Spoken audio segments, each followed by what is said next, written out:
Continuing on what we discussed yesterday, so first let us take an example of a product with low implied demand under uncertainty, such as a table salt.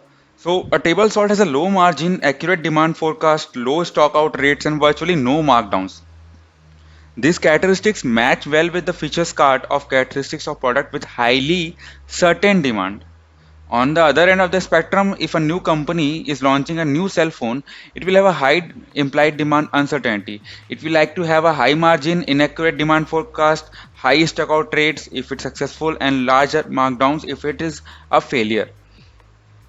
Uh, Lee 2002 pointed out that along with demand uncertainty, it is also important to consider uncertainty resulting from the capability of the supply chain. For example, when a new component is introduced in the consumer electronics industry, the quality yields of the production process tend to be low and breakdowns are frequent.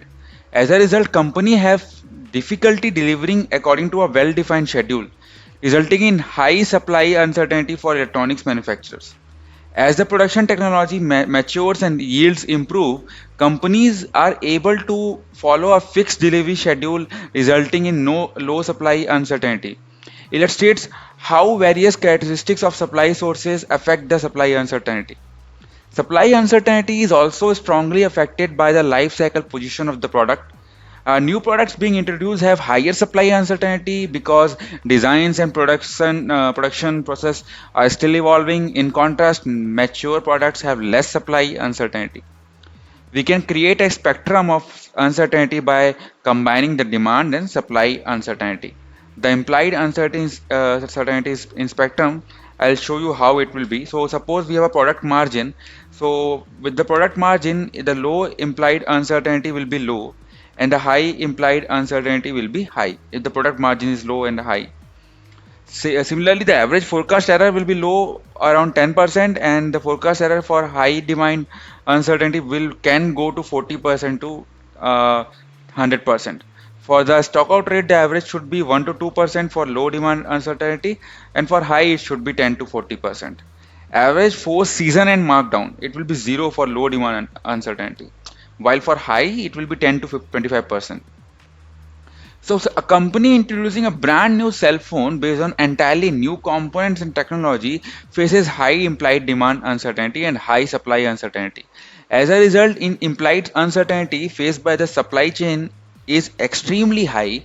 In contrast, a supermarket selling a salt faces low implied demand uncertainty and low levels of supply uncertainty, resulting in low implied uncertainty. Many agricultural products, such as a coffee, are examples of supply chain facing low levels of implied demand uncertainty because significant supply uncertainty, but sorry, not because it's but significant supply uncertainty because of the weather.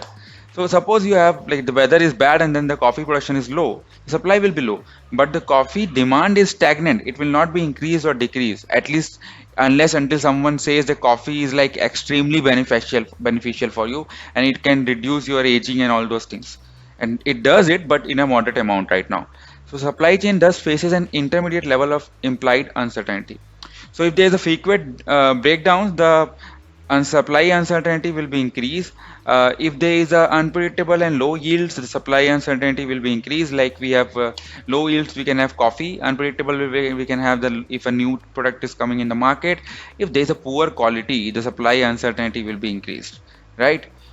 And if the limited supply capacity is there, it will increase. Inflexible supply capacity is there, it will increase. If the production process is evolving, then also the supply uncertainty will be increased. So the first step in achieving the strategic fit between competitive and supply chain strategies is to understand customers and supply chain uncertainty.